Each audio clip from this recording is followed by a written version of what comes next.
Hello दोस्तों, नमस्कार। स्वागत है एक बार फिर आपका आपके अपने YouTube channel smart competitive exam में। तो यहाँ पर जेल वार्डन फायरमैन के लिए जो सीरीज चल रही है प्रैक्टिस सेट की, वह उसका आज दूसरा प्रैक्टिस सेट है हिंदी का। इससे पहले कल हमारा एक हिंदी प्रैक्टिस सेट हुआ था, आज प्रैक्टिस सेट नंबर दूसरा है। तो प्लीज़ सभी लोग आ जाइए और प्रैक्टिस सेट को सॉल्व करिएगा। तो यहाँ पर यूपी जेल वार्डन के लिए 4 प्रैक्टिस सेट कराए जा रहे हैं। 4 प्रैक्टिस सेट डेली यहाँ पर यूपी जेल वार्डन फायरमैन के लिए जो एग्ज़ाम आपका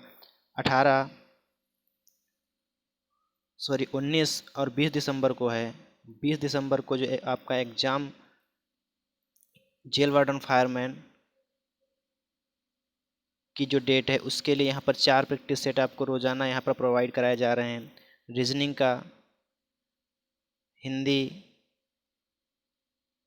और यूपी जीके और जनरल नॉलेज, 4 प्रैक्टिस सेट यहाँ पर आप लोगों को रोज़ाना प्रोवाइड कराए जा रहे हैं। तो इन प्रैक्टिस सेट को लेकर आप अपनी तैयारी में काफ़ी अच्छा सुधार कर सकते हैं और प्रैक्टिस जो है अच्छी हो सकती है। तो चलिए यहाँ पर हम हिंदी का प्रैक्टिस सेट शुरू करते हैं। अगर चैनल पर पहली बार आए हैं तो चैनल को प्लीज़ सब्सक्राइब कर दीजिएगा, बेल आइकन प्रेस कर दीजिएगा, जिससे आने वाले नोटिफिकेशन की जानकारी आप लोगों तक सबसे पहले पहुँच सके। तो चलिए देर न करते हुए शुरू करते हैं। अगर वीडियो पसंद आता है तो please like, comment and share करके कमेंट करके हमें जरूर बताइए कि आज का प्रैक्टिस सेट कैसा लगा। तो चलिए शुरू करते हैं अपना पहला क्वेश्चन के साथ। पहला क्वेश्चन यहाँ पर दिया गया है, किस रस को रसराज कहा जाता है? किस रस को रसराज कहा जाता है? ऑप्शन दिए गए हैं श्रृंगार रस, वीर रस, शांत रस और करुण रस। तो बताइए यहाँ पर इसका जो राइट आंसर क्या हो जाएगा। तो इसके अगर राइट आंसर की हम बात करें तो इसका जो राइट आंसर हो जाएगा वो हो जाएगा ऑप्शन नंबर ए, श्रृंगार रस, है ना, श्रृंगार रस। तो यहाँ पर बहुत क्वेश्चन पूछे जाते हैं, सभी क्वेश्चन को यहाँ पर हम डिस्कस करेंगे। तो यहाँ पर पूछते हैं, रस जो होता है, रस का शाब्दिक अर्थ क्या होता है? रस का शाब्दिक अर्थ क्या होता है? तो रस का जो शाब्दिक अर्थ होता है वो होता है आनंद की प्राप्ति, है ना, आनंद की प्राप्ति। यहाँ पर ये भी एक क्वेश्चन पूछता है कि रस का जो शाब्दिक अर्थ क्या होता है। अगर बात करें यहाँ पर रस के प्रवर्तक कौन है? रस के प्रवर्तक, तो उसके अगर प्रवर्तक की बात करें तो यहाँ पर हो जाएंगे भरत मुनि। कौन? भरत मुनि। ये सभी क्वेश्चन आप नोट डाउन करते हुए चलिए, क्योंकि सभी क्वेश्चन आने वाले एग्जामों के लिए बहुत ही इम्पोर्टेंट साबित होंगे। तो यहाँ पर दूसरा हो गया। और यहाँ पर अगर बात करें अगर रसों की संख्या की, तो कितने रस हैं? तो यहाँ पर रस जो होते हैं वो हैं 9। लेकिन अगर भरत मुनि के अनुसार पूछता है, भरत मुनि के अनुसार रसों की संख्या अगर यहाँ पर अगर क्वेश्चन पूछता है तो वहाँ पर 8 होगा, है ना। क्योंकि अगर काव्य शास्त्र के अनुसार जो है रसों की संख्या 9 मानी गई है, लेकिन अगर भरत मुनि के अनुसार क्वेश्चन आता है तो वहाँ पर आप 8 वाला ऑप्शन ही टिक करेंगे, ठीक है। क्योंकि इन्होंने भरत मुनि शांत रस को नहीं माना है, शांत रस को नहीं माना, इसलिए यहाँ पर भरत मुनि के अनुसार रसों की संख्या 8 होगी। अगर बात करें श्रृंगार रस की, तो श्रृंगार रस के 2 भेद होते हैं। कितने? 2 भेद होते हैं। कौन कौन? एक होता है आपका संयोग श्रृंगार रस और एक होता है आपका वियोग श्रृंगार रस। ये सभी क्वेश्चन आप नोट डाउन करते हुए चलिए, क्योंकि एक क्वेश्चन से बहुत सारे क्वेश्चन यहाँ पर बनते हैं एग्जाम में, ठीक है। तो ये भी आप नोट डाउन कर लिए कि श्रृंगार रस के जो है 2 भेद होते हैं, एक संयोग श्रृंगार रस और एक वियोग श्रृंगार रस, ओके। और यहाँ पर अगर बात करेंगे वीर रस, तो इसके स्थायी भाव यहाँ पर पूछते हैं, है ना। तो वीर रस का जो स्थायी भाव हो जाए वो हो जाएगा आपका उत्साह। क्या हो जाएगा? उत्साह। और श्रृंगार रस का स्थायी भाव जो होता है वो होता है रति, या इसे प्रेम जो है कहते हैं। अगर शांत रस की बात करें, शांत रस का जो होता है वो होता है निर्वेद। क्या होता है? निर्वेद। ये सभी स्थायी भाव है। करुण रस का क्या होता है? शोक। सभी चीज़ें आप यहाँ पर नोट डाउन करते हुए चलिए, एक क्वेश्चन से कितने सारे क्वेश्चन यहाँ पर एग्जाम में बन सकते हैं, है ना। तो यहाँ पर बिल्कुल आप समझ चुके होंगे, सभी क्वेश्चन आप नोट डाउन करते हुए चलिएगा, ठीक है। तो चलिए चलते हैं अपने अगले क्वेश्चन पर। अगला क्वेश्चन है क्वेश्चन नंबर दूसरा, छंद से संबंधित गणों की संख्या है। छंद से संबंधित गणों की संख्या है, तो बताइए कितने हैं? छंद से संबंधित गणों की संख्या है, बताइए इसका राइट आंसर क्या हो जाएगा। ऑप्शन दिए गए हैं 10, 8, 7 और 6। तो यहाँ पर बताइए इसका जो राइट आंसर है वो क्या हो जाएगा। देखिए जो गढ़ होते हैं वो 3 वर्णों का होता है एक गढ़। जैसे यहाँ पर ऐसे होते हैं वो यंगढ़, 3 वर्ण है, पहला दूसरा, 3 वर्णों का एक गढ़ होता है। और इनके जो गढ़ होते हैं टोटल वो कितने होते हैं? 8। यही यगढ़ होता है, तगड़, रगड़, जगड़, भगड़, नगड़, संगड़ आदि। इससे तो संगड़ ऐसे जो होते हैं वो 8 जो है इनके छंद संबंधित गढ़ होते हैं। ऑप्शन नंबर जो है इसका, क्वेश्चन नंबर दूसरे का ऑप्शन नंबर बी वाला बिल्कुल सही हो जाएगा। चलिए चलते हैं अपने अगले क्वेश्चन पर।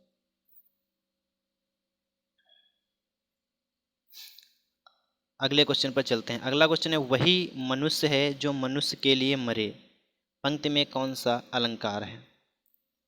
वही मनुष्य है जो मनुष्य के लिए मरे, पंक्ति में कौन सा अलंकार है? ऑप्शन देंगे अनुप्रास अलंकार, यमक अलंकार, श्लेष अलंकार और रूपक अलंकार। तो बताइए इसका जो राइट आंसर हो जाएगा वो क्या हो जाएगा? फटाफट कमेंट करिए और वीडियो को पॉज कर यहाँ पर अपना आंसर क्लिक करिए। और अब बाद में देखिए हमने इस प्रैक्टिस सेट में टोटल कितने क्वेश्चन सॉल्व किए हैं। बहुत ही अच्छा प्रैक्टिस सेट। क्वेश्चन यहाँ पर आपको ऐसे मिलेंगे जो प्रीवियस ईयर क्वेश्चन पेपर हैं जो किसी एग्जाम में पूछे जा चुके हैं, वही क्वेश्चन यहाँ पर इंक्लूड किए जाते हैं। तो अगर हमारा वीडियो आपको पसंद आ रहा है तो प्लीज़ चैनल को ज़रूर सब्सक्राइब कर दीजिएगा और लोगों तक ज़्यादा से ज़्यादा शेयर कर दीजिएगा, ठीक है। तो चलिए बताते हैं। तो बताइए इसका जो राइट आंसर क्या हो जाएगा? वही मनुष्य है जो मनुष्य के लिए मरे। बताइए इसका जो राइट आंसर क्या हो जाएगा? तो यहाँ पर अनुप्रास अलंकार की बात करें तो इसका जो है उदाहरण होता है वर्णों की वर्णों की जो आवृत्ति होती है वो बार बार आए। वर्णों की आवृत्ति बार बार आए, जैसे एक वर्ण बार बार जो आता है जैसे उसे जो है अनुप्रास अलंकार कहते हैं। तो ये तो होगा नहीं क्योंकि एक वर्ण की आवृत्ति यहाँ पर नहीं आ रही है। यहाँ पर इसका जो राइट आंसर होगा वो होगा यमक अलंकार।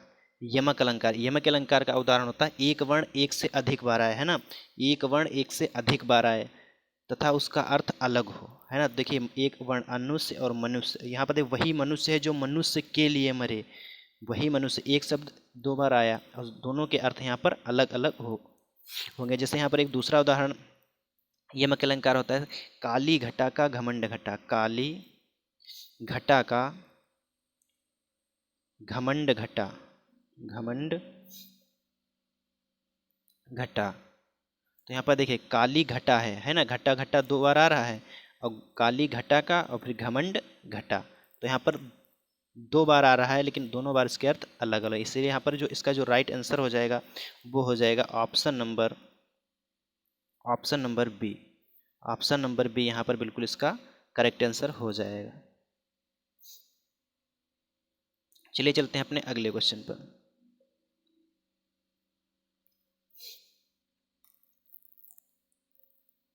अगला क्वेश्चन यहाँ पर दिया है कुमार संभवम के रचयिता कौन है? आपको बताना है कुमार संभवम के रचयिता कौन है। ऑप्शन दिए गए हैं तुलसीदास, सूरदास, कालिदास और कबीरदास। तो बताइए इसका जो राइट आंसर है वो क्या हो जाएगा? तो सभी को पता है कुमार संभवम के जो रचयिता हैं वो कौन है? कालिदास। कौन? कालिदास। इनकी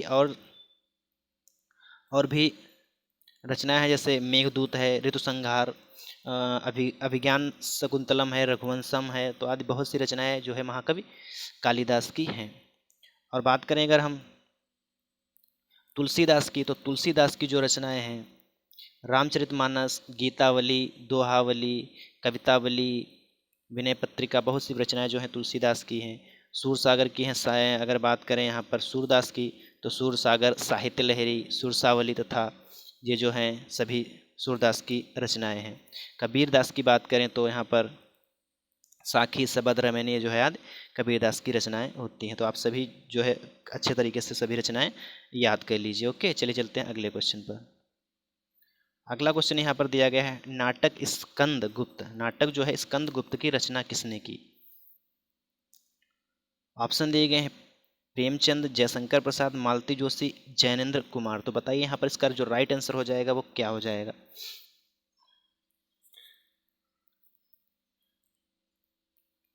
बताइए इसका जो राइट आंसर हो जाएगा वो क्या हो जाएगा? तो इसके जो राइट आंसर की अगर बात करें तो नाटक जो स्कंदगुप्त है इसकी रचना जयशंकर प्रसाद ने की। किसने की? जयशंकर प्रसाद ने। किसने की? जयशंकर प्रसाद ने। इसका राइट आंसर जो हो जाएगा वो जयशंकर प्रसाद बिल्कुल यहाँ पर करेक्ट आंसर हो जाएगा।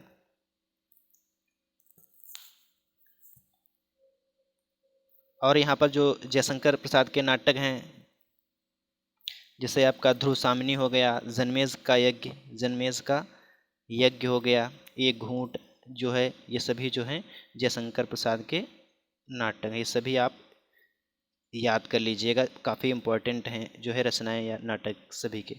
चलिए चलते हैं अगले क्वेश्चन पर। अगला क्वेश्चन यहाँ पर है, विनय पत्रिका किस कवि की रचना है? विनय पत्रिका किस कवि की रचना है? तो बताइए, विनय पत्रिका जो है वो किस कवि की रचना है? तो आप सभी को पता होगा, विनय पत्रिका जो है किसकी? तुलसीदास की रचना है। चलिए आगे चलते हैं अगले क्वेश्चन पर। अगला क्वेश्चन है क्वेश्चन नंबर 7वां, अंधा युग किसकी रचना है? अंधा युग किसकी रचना है? तो बताइए, ऑप्शन दिए गए महावीर प्रसाद द्विवेदी, जयशंकर प्रसाद, रहीम और धर्मवीर भारती। तो बताइए इसका जो राइट आंसर हो जाएगा वो क्या हो जाएगा? तो इसका जो राइट आंसर हो जाएगा वो हो जाएगा धर्मवीर भारती, है ना। अंधा युग जो रचना है वो धर्मवीर भारती की। और इनकी रचनाएं से गुनाहों का देवता,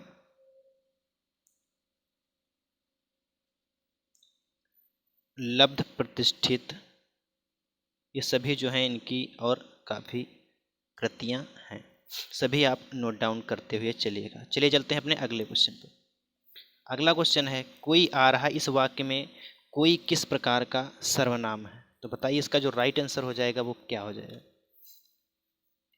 कोई आ रहा है वाक्य में, इस वाक्य में कोई किस प्रकार का सर्वनाम है? तो यहाँ पर कोई, देखिए सबसे पहले आप सर्वनाम की बात करें तो सर्वनाम के कितने भेद होते हैं? सर्वनाम के जो है आपके 6 भेद होते हैं, है ना। 6 भेद होते हैं। तो इसमें से आपको बताना है कोई किस प्रकार, तो अनिश्चयवाचक, निश्चयवाचक, संबंधवाचक या निजवाचक। तो बताइए इसका जो है राइट आंसर क्या होगा? कोई आ रहा है तो यहाँ पर कोई निश्चय तो है ही नहीं, तो ये तो निश्चय वाला तो गलत हो जाएगा। संबंध किसी में बता नहीं रहा है, निजवाचक होगा नहीं, तो यहाँ पर कोई आ रहा है कि निश्चित ही नहीं कौन आ रहा है ना। तो यहाँ पर इसका जो राइट आंसर हो जाएगा वो हो जाएगा ऑप्शन नंबर ए, अनिश्चयवाचक। कौन सा? अनिश्चय वाचक, इसका बिल्कुल यहाँ पर करेक्ट आंसर हो जाएगा। चलिए चलते हैं अपने अगले क्वेश्चन पर। अगला क्वेश्चन है यहाँ पर पूछ रहा है क्वेश्चन नंबर 9, राज्यपाल में कौन सी संज्ञा है? राज्यपाल में कौन सी संज्ञा है? तो बताइए यहाँ पर इसका जो राइट आंसर क्या हो जाएगा? ऑप्शन देंगे व्यक्तिवाचक, जातिवाचक, भाववाचक और समूहवाचक। तो इसका जो राइट आंसर हो जाएगा वो हो जाएगा आपका जातिवाचक, है ना, जातिवाचक। क्योंकि जिन संज्ञाओं में एक ही प्रकार की वस्तुओं या व्यक्तियों का बोध हो वहाँ पर जातिवाचक संज्ञा हो जाती है। तो राज्यपाल जो है एक ही है, इसलिए यहाँ पर जातिवाचक इसका आंसर हो जाएगा। 9वें का ऑप्शन नंबर बी बिल्कुल यहाँ पर करेक्ट हो जाएगा। चलिए आगे चलते हैं अपने क्वेश्चन नंबर 10वें की तरफ। 10वां क्वेश्चन है, निम्नलिखित वाक्यों में से किस में आकर्मक क्रिया प्रयुक्त होती है? तो मैंने पिछले वीडियो में बताया था, आकर्मक क्रिया वह क्रिया होती है जिसमें कर्ता और क्रिया हो, और जो सकर्मक क्रिया होती है उसमें कर्ता, कर्म और क्रिया सभी चीज़ें होती हैं, वहाँ पर सकर्मक क्रिया होती है। तो अकर्मक क्रिया आपको बतानी है। तो अकर्मक क्रिया यहाँ पर देखिए, शिशु सो रहा है, सिर्फ कर्ता और कर्ता और क्रिया है, कर्म यहाँ पर नहीं है। जैसे यह वाक्य में प्रयोग से शिशु सो रहा है, तो क्या सो रहा है? सोना एक अपने आप में ही क्रिया है, तो यहाँ पर ये अकर्मक क्रिया हो जाएगी। बालक खेल रहा है, इसमें देखिए अर्थ निकला, बालक खेल रहा है, क्या खेल रहा है? फुटबॉल खेल रहा है या क्रिकेट खेल रहा है, कुछ भी खेल रहा है ना। छात्र पढ़ रहा है, किताब पढ़ रहा है, मैगजीन पढ़ रहा है, यहाँ पर भी निकल रहा है। छात्रा लिख रही है, छात्रा लिख रही है, कि यहाँ पर नहीं होगा। छात्रा लिख रही है, तो क्या लिख रही है? पुस्तक लिख रही है, किताब, कुछ भी लिख रही है ना। तो यहाँ पर सभी के अर्थ निकले हैं। अगर इसको हम देखेंगे तो शिशु सो रहा है, तो सोना एक अपने आप में ही क्रिया है, क्या सो रहा है? वो तो सो रहा है ना। तो यहाँ पर जो है अकर्मक क्रिया हो जाएगी। इसका जो करेक्ट आंसर हो जाएगा वो हो जाएगा ऑप्शन नंबर ए, शिशु सो रहा में अकर्मक क्रिया है, बाकी सभी में सकर्मक क्रिया है। कौन सी? सकर्मक क्रिया। आगे चलते हैं क्वेश्चन नंबर 11 की तरफ। अगला क्वेश्चन है, विशेषण शब्द जिस संज्ञा या सर्वनाम की विशेषता बतलाते हैं उसे कहते हैं। विशेषण शब्द जिस संज्ञा या सर्वनाम की विशेषता बतलाते हैं उसे कहते हैं। तो बताइए इसका जो राइट आंसर हो जाए क्या हो जाए, क्रिया विशेषण, विशेषण, विशेष या प्राविशेषण। तो यहाँ पर इसका जो राइट आंसर हो जाएगा वो हो जाएगा विशेषण। विशेषण शब्द जिस संज्ञा सर्वनाम की विशेषता बताते हैं उन्हें क्या कहते हैं, विशेष से कहते हैं। क्या कहते हैं, विशेष। तो बिल्कुल यहाँ पर इसका जो है राइट आंसर हो जाएगा। अगर हमारा वीडियो पसंद आ रहा तो प्लीज़ वीडियो को लाइक शेयर सब्सक्राइब करना ना भूलिए। ऐसे ही आपको प्रैक्टिस सेट रोजाना 4 practice set Hindi, reasoning, GK, UP JK, चारों प्रैक्टिस सेट बेहतरीन कंटेंट के साथ यहाँ पर प्रोवाइड कराए जाएंगे आपको। तो प्लीज़ चैनल को जल्द से जल्दी सब्सक्राइब कर दीजिए और हमारे साथ जुड़ जाइए। Thank you. आगे चलते हैं अगले क्वेश्चन पर। अगला क्वेश्चन है काफ़ी में कौन सा विशेषण है। काफ़ी, ये काफ़ी मत चाय वाली काफ़ी नहीं है। काफ़ी का मतलब होता है ज़्यादा या, है ना। तो ये बताइए काफ़ी में कौन सा विशेषण है। तो विशेषण आपको पता है 4 प्रकार के होते हैं। ये भी क्वेश्चन पूछता है विशेषण कितने प्रकार के होते हैं। तो बताइए यहाँ पर ऑप्शन देखिए, निश्चित परिमाणवाचक, अनिश्चित परिमाणवाचक, निश्चित संख्यावाचक, अनिश्चित संख्यावाचक। बताइए इसका जो राइट आंसर हो जाएगा वो क्या हो जाएगा।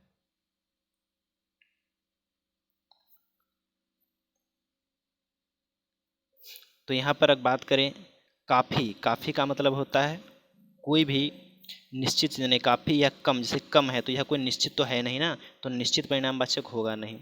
अनिश्चित हो सकता है। फिर निश्चित संख्यावाचक, तो यहाँ पर संख्या संख्या कोई दी नहीं गई, तो यहाँ पर संख्यावाचक ना तो निश्चित होगा ना ही अनिश्चित होगा। बचा कौन, अनिश्चित परिमाणवाचक, है ना, अनिश्चित परिणामवाचक। जैसे यहाँ पर अगर हम देखें, जैसे मेरी चाय में कम चीनी डालना, तो कम, है ना, तो कम क्या हो जाएगा, अनिश्चित परिमाणवाचक। ऐसे ही यहाँ पर काफ़ी जो होगा वो अनिश्चित परिमाणवाचक का उदाहरण है। तो इसलिए जिसका जो राइट आंसर हो जाएगा वो हो जाएगा ऑप्शन नंबर बी।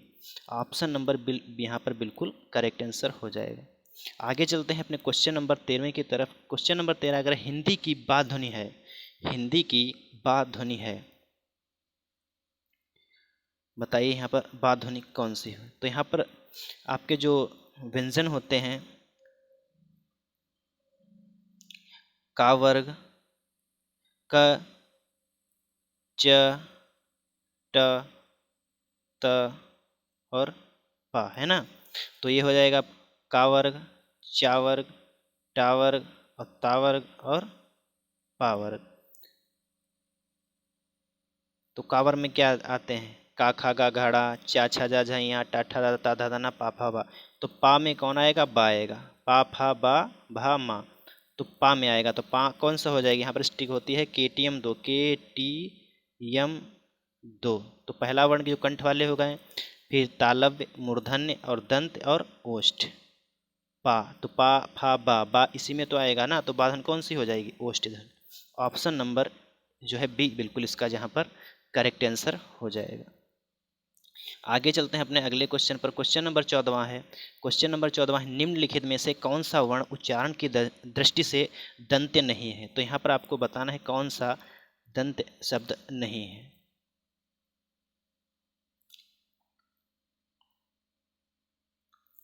तो बताइए यहाँ पे इसका जो राइट आंसर हो जाएगा वो क्या हो जाएगा। ऑप्शन देंगे ता, ना, दा और टा। तो बताइए इसका जो है राइट आंसर क्या हो जाएगा। तो यहाँ पर देखिए दंत जो होते हैं वो ता, था, दा, धा, ना, ये सभी क्या हो जाएंगे, दंत, ता वर्ग वाले। तो यहाँ पर ता भी है, ना भी है और दा भी है। बचा कौन आपका टा।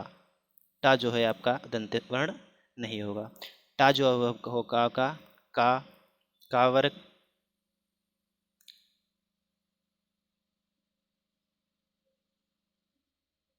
तो यहाँ पर जो है आपका टा जो हो जाएगा वो हो जाएगा आपका मूर्धन्य, है ना। तो टा इसका बिल्कुल यहाँ पर राइट आंसर हो जाएगा। चलिए चलते हैं अपने अगले क्वेश्चन। अगला क्वेश्चन दिया है, निम्नलिखित में से अघोष वर्ण कौन सा है। निम्नलिखित में से अघोष वर्ण कौन सा है। तो अघोष वर्ण होता है सभी जो है व्यंजन जो होते हैं सभी वर्ण के पहला और दूसरा, पहला सभी वर्ग का पहला और दूसरे जो होता है पहला और दूसरा, ये सभी क्या होते हैं, अघोष वर्ण होते हैं। और जो होते हैं आपके प्लस सा, संयुक्त जो व्यंजन होते हैं सा और सा हा को छोड़कर, तो ये सभी क्या होते हैं, अघोष वर्ण होते हैं। तो इनमें से कौन सा दिया है, अब देखिए सा है ना, सा वाले दिया है तो ना ये वाला, तो सा आपका जो है करेक्ट आंसर हो जाएगा, अघोष वर्ण हो जाएगा। चलिए चलते हैं अगले क्वेश्चन पर। अगला क्वेश्चन है क्वेश्चन नंबर 17वां, वधु का बहुवचन रूप होगा, वधु का बहुवचन रूप होगा, तो बताइए इसका जो राइट आंसर हो जाएगा वो क्या हो जाएगा। ऑप्शन देंगे वधुएं, वधुएं, वधु, वधु। तो यहाँ पर आपको सभी वधुएं या वधु दिया है, आपको व्याकरण की दृष्टि से जो सही है वो आपको बताना है। तो यहाँ पर देखिए वधुएं ये भी आपका गलत लिखा है, वधुएं जो ये है ये यहाँ पर इसका राइट आंसर है ऑप्शन नंबर बी वाला, वधुओं नहीं होगा ना वधुए होगा, वधुएं। ऑप्शन नंबर बी 17वें का ऑप्शन नंबर बी बिल्कुल राइट आंसर हो जाएगा। आगे चलते हैं अपने अगले क्वेश्चन पर। अगला क्वेश्चन है क्वेश्चन नंबर 18वां, निम्नलिखित में से किस वाक्य में भविष्य काल है। तो यहाँ पर भविष्य काल, तो भविष्य काल सबसे पहले क्या है, ऑप्शन देंगे मैं आपकी प्रतीक्षा करूंगा, मैंने एक पेड़ काट लिया, मैं पुस्तक पढ़ने वाला था, मैं आपका भविष्य माने जो भविष्य में होने वाला है, ठीक। तो यहाँ बोलेंगे मैं आपका आभारी हूँ, तो ये तो भविष्य की कोई बात ही नहीं हुई। मैं पुस्तक पढ़ने वाला था, है ना, मैं पुस्तक वाला पढ़ने वाला था, तो यहाँ पर भी नहीं होगा। मैंने एक पेड़ काट लिया, ये तो काट लिया, यहाँ तो भविष्य की कोई बात ही नहीं। मैं आपकी प्रतीक्षा करूँगा, ये भविष्य की बात है, क्योंकि हम प्रतीक्षा आपके पहले तो गा शब्द जो आता है वो भविष्य काल ही होगा, तो यहाँ पर गा किस में, इसमें ही है, तो ये आपका मैं आपकी प्रतीक्षा करूँ ये भविष्य काल का जो है उदाहरण है। इसके लिए ऑप्शन नंबर ए बिल्कुल यहाँ पर करेक्ट आंसर हो जाएगा। चलिए आगे चलते हैं अपने अगले क्वेश्चन पर। अगला क्वेश्चन है बहाव शब्द में प्रयुक्त प्रत्यय कौन सा है, बहाव शब्द में प्रयुक्त प्रत्यय कौन सा है। देखिए जो प्रत्यय उपसर्ग जो होते हैं, उपसर्ग वो शब्द के पहले जोड़े जाते, शब्द के पहले प्रारंभ में, है ना, शब्द के पहले जो जोड़े तो उसे उपसर्ग कहते हैं, और शब्द के जो अंत में जोड़े जाते हैं, शब्द के अंत में जो जोड़े जाते हैं, अंत में उन्हें हम क्या कहते हैं, उन्हें हम प्रत्यय कहते हैं। क्या कहते हैं, प्रत्यय। तो यहाँ पर आपको बताना है बहाव, जब बहाव का यहाँ पर करेंगे तो बहा धन आव जो हो जाएगा, तो आव इसका जो है प्रत्यय हो जाएगा। आव कौन से ऑप्शन में, ऑप्शन नंबर सी बिल्कुल यहाँ पर इसका करेक्ट आंसर हो जाएगा। क्वेश्चन नंबर 19 का ऑप्शन नंबर सी यहाँ पर बिल्कुल करेक्ट हो जाएगा। चलिए आगे चलते हैं अपने अगले क्वेश्चन पर। अगला क्वेश्चन है पुष्कर शब्द का अर्थ है, पुष्कर शब्द का अर्थ है, पुष्कर शब्द का अर्थ क्या है, नदी का नाम है, ट्रेन का नाम है, सरोवर है या मूसक है। तो बताइए यहाँ पर इसका जो राइट आंसर हो जाएगा वो क्या हो जाएगा।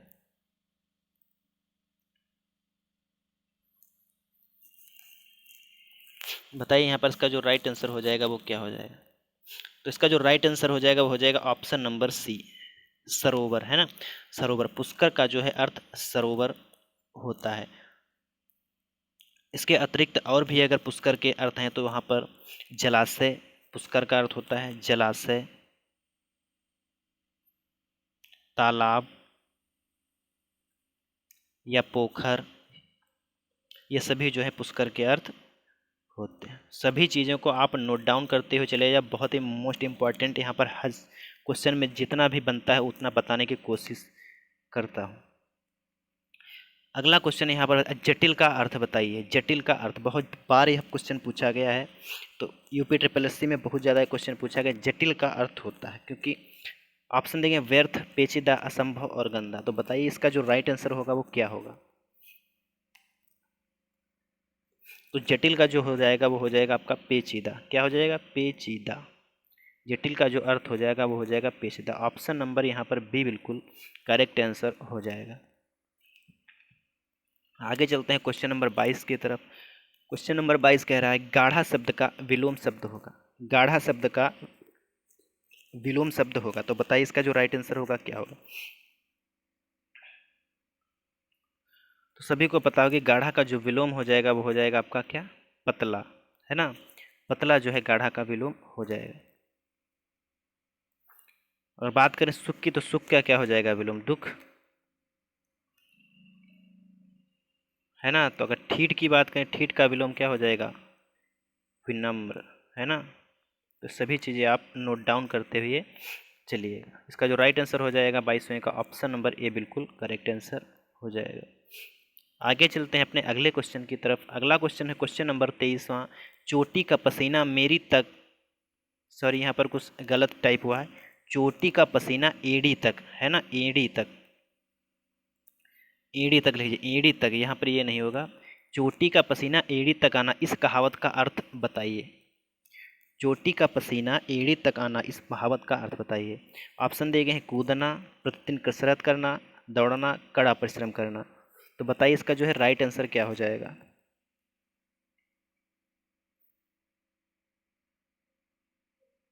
तो इसका जो राइट आंसर हो जाएगा वो हो जाएगा option number D. Option number D यहाँ पर बिल्कुल करेक्ट आंसर हो जाएगा, कड़ा परिश्रम करना। 23वें का ऑप्शन नंबर डी यहाँ पर बिल्कुल करेक्ट हो जाएगा। आगे चलते हैं अपने अगले क्वेश्चन की तरफ। अगला क्वेश्चन है क्वेश्चन नंबर 24वां। लाल पीला होना मुहावरे का सही अर्थ क्या हो। लाल पीला होना मुहावरे का सही अर्थ क्या है। बहुत अधिक क्रोध करना, बिल्कुल बदल जाना, अत्यधिक घमंड होना, लाल पीला रंग डालना। तो इसका जो है राइट आंसर बताइए क्या हो जाएगा।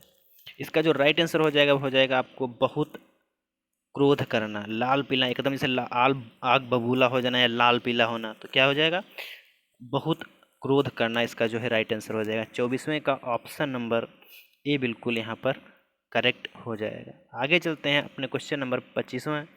25वां क्वेश्चन है दिए गए विकल्पों में से पुल्लिंग शब्द का चयन कीजिए। देखिए स्त्रीलिंग और पुल्लिंग ऐसे शब्द होते हैं, उसको आप किसी वाक्य के रूप में जब प्रयोग करेंगे तो आसानी के साथ पता चल पाएगा। लेकिन यहाँ पर देखिए लिखा तेजस्वी, तपस्विनी, हंसिनी और परोपकारिणी। पूछा क्या गया है आपसे पुल्लिंग शब्द।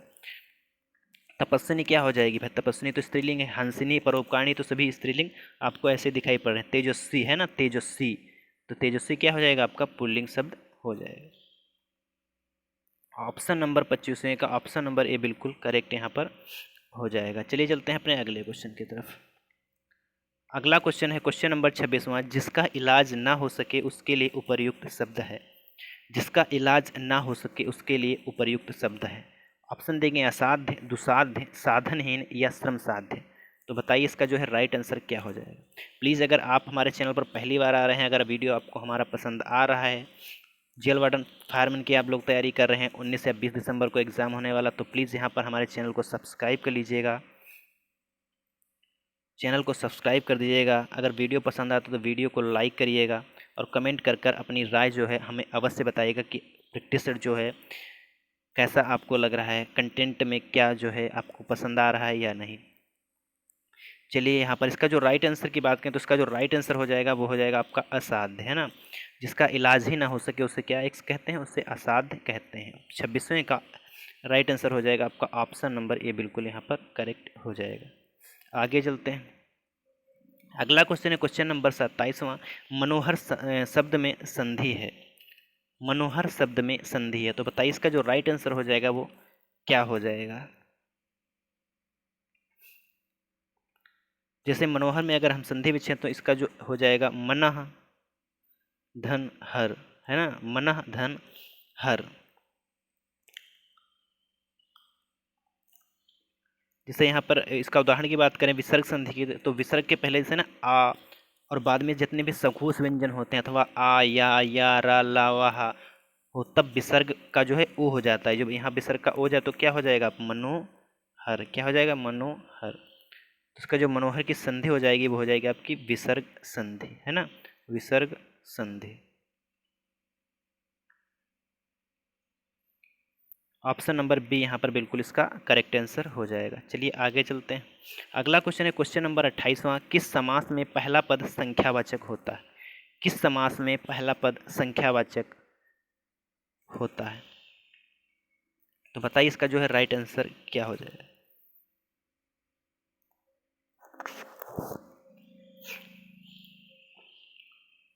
तो किस समास में पहला पद संख्यावाचक होता है, आपको पता होगा।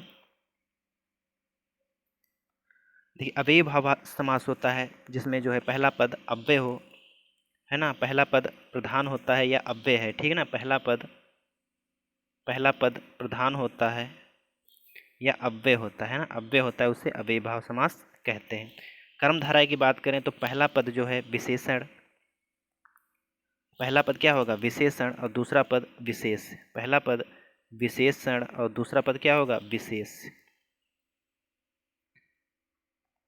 तो दूसरा पद पहले पद की जो है विशेषता बताता है कि वो कैसा है, तो वहाँ पर कौन सा हो जाएगा, धर्म कर्मधारय समास, है ना। तो द्विगु समास में पहला पद जो है संख्यावाची होता है, तो वहाँ पर द्विगु समास होता है। द्वंद्व समास में दोनों पद प्रधान होते हैं, है ना, जैसे माता और पिता, योजक चिन्ह का प्रयोग और यहाँ पर होता है। तो इसका जो राइट आंसर होगा, किस समास का पहला पद संख्यावाचक होता है, वो यहाँ पर द्विगु समास हो जाएगा, है ना। तो इसका जो राइट आंसर हो जाएगा वो हो जाएगा ऑप्शन नंबर सी, 28वें का ऑप्शन नंबर सी यहाँ पर करेक्ट हो जाएगा। चलिए चलते हैं अगले क्वेश्चन पर। अगला क्वेश्चन कह रहा है कि 29वां है, विस्मय में स्थायी भाव किस रस में होता है। विस्मय में स्थायी भाव किस रस में होता है, विस्मय का आपको स्थायी भाव बताना है। बताइए इसका जो है राइट आंसर क्या हो जाएगा। तो विस्मय का जो हो जाएगा वो क्या हो जाएगा, अद्भुत, है ना, अद्भुत। विस्मय क्या हो जाएगा, अद्भुत, अद्भुत। इसका जो राइट आंसर हो जाएगा वो हो जाएगा ऑप्शन नंबर सी। अगर हास्य की बात करें, है ना, हास्य की बात करें, तो हास्य का जो स्थायी भाव हो जाएगा हास, क्या हो जाएगा, हास। शांत का क्या हो जाएगा, निर्वेद, अभी आपको बता दिया। अद्भुत का विस्मय, और विभत्स का जो होता है वो होता है जुगुप्सा, जुगुप्सा, है ना, जुगुप्सा माने इसको घृणा भी कहते हैं। तो ये सभी चीज़ें आप नोट डाउन करते हुए चलिएगा। चलते हैं अपने अगले क्वेश्चन पर, और आज के प्रैक्टिस सेट का अंतिम क्वेश्चन, है ना, 30 क्वेश्चन आज लिए गए थे, ठीक है। तो आज का अंतिम क्वेश्चन है क्वेश्चन नंबर 30वां, हनुमान की पूंछ में लग न पाई याग, लंका सगरी जल गई, गए निशाचर भाग। उक्त इस उक्ति में कौन सा अलंकार है। ऑप्शन देंगे, उत्प्रेक्षा अलंकार, अनुयुक्ति अलंकार, अतिशयोक्ति अलंकार, या इनमें से कोई नहीं। तो बताइए यहाँ पर इसका जो राइट आंसर हो जाएगा वो क्या हो जाएगा।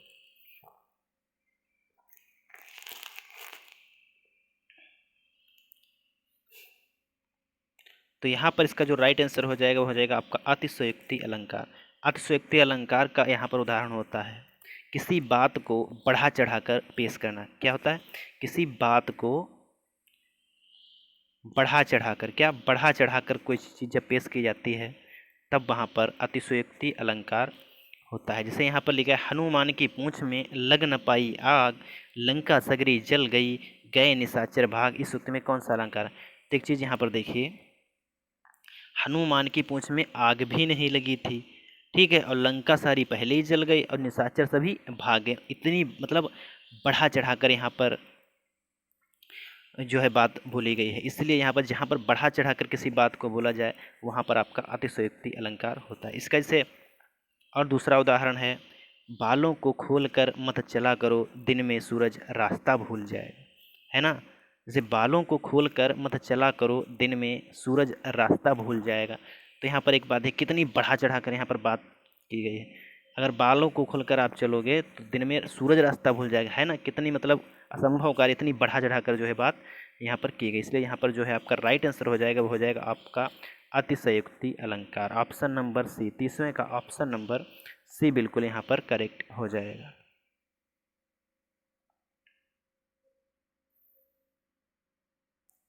यहाँ पर एक और यहाँ पर क्वेश्चन अभी 16वां छूट गया था शायद, तो यहाँ पर इसको हम देख लेते हैं। निम्नलिखित में से कौन सा तुर्की शब्द नहीं है। निम्नलिखित में से कौन सा तुर्की शब्द नहीं है। तो यहाँ पर देखिए, बावर्ची भी होता है, बेगम तुर्की होता है, दरोगा होता है, लेकिन डेरा जो होता है ये तुर्की शब्द नहीं। इसलिए यहाँ पर जो 16 का है ऑप्शन नंबर सी बिल्कुल यहाँ पर करेक्ट हो जाएगा। तो चलिए आज का प्रैक्टिस सेट यहीं पर समाप्त होता है। टोटल 30 से 31 क्वेश्चन हुए थे। तो आपको कमेंट करके ज़रूर बताना है कि इस प्रैक्टिस सेट में आपके कितने क्वेश्चन सही हुए, कहाँ तक अपनी जो है तैयारी अभी और करनी है। तो सभी लोग यहाँ पर जितने भी हैं वो सभी प्लीज़ चैनल को सब्सक्राइब ज़रूर करिएगा, सब्सक्राइब करिएगा और लाइक कर दीजिएगा वीडियो को अगर पसंद आया है तो। यहाँ पर आपको डेली या रोज़ाना 4 प्रैक्टिस सेट मिलेंगे। पहला आपको रीजनिंग का मिलेगा, एक आपको हिंदी का मिलेगा, और आपका यूपी जी के जो जितने भी पहले एग्ज़ाम है सभी एग्ज़ामों के लिए बहुत ही महत्वपूर्ण यूपी जी के का जो है पोर्शन है। और उसके बाद आपको एक आप जी के उसमें करंट अफेयर या सभी जो है मिक्स्ड क्वेश्चन जो होते हैं उसकी एक हम आपको क्लास प्रोवाइड कराएंगे। तो 4 यहाँ पर क्लासेस आप लेकर अपनी जो तैयारी है काफ़ी हद तक अच्छी कर सकते हैं, अच्छी इम्प्रूवमेंट हो जाएगी तैयारी में। तो अभी भी जेल वार्डन की अगर बात करें जेल वार्डन की, तो 3 महीने का टाइम है, 90 दिनों का, है ना, 90 दिनों का टाइम है अभी। तो 90 दिनों में अपनी तैयारी को पहले से तो कर चुके हैं, 2016 में फॉर्म फिलअप किया गया था, 2016 में, तब से आप लोग तैयारी कर रहे हैं। बस प्रैक्टिस मैन परफेक्ट, जितनी आप प्रैक्टिस करोगे उतना ही आप परफेक्ट होते चले जाओगे। तो अंतिम मौका है, इस अंतिम मौके को यहाँ से नहीं भुनाना है, और अंतिम मौका है, इस मौके को भुना लेना है और सीधे आप 2021 में जॉब अच्छी सी पा लेंगे, है ना। तो बस इसी के साथ ही अब रीजनिंग का भी प्रैक्टिस सेट हो चुका है। अगर नहीं देखा है तो हमारे चैनल पर जाकर वहाँ पर सभी वीडियो लगातार डाले जा रहे हैं, तो देखते रहिएगा और अपनी प्रैक्टिस अच्छे तरीके से करते रहिएगा। तो चलिए चलते हैं, अपने मिलते हैं कल अगले वीडियो में। तब तक के लिए टेक केयर, बाय बाय, जय हिंद, वंदे मातरम। Thank you for watching.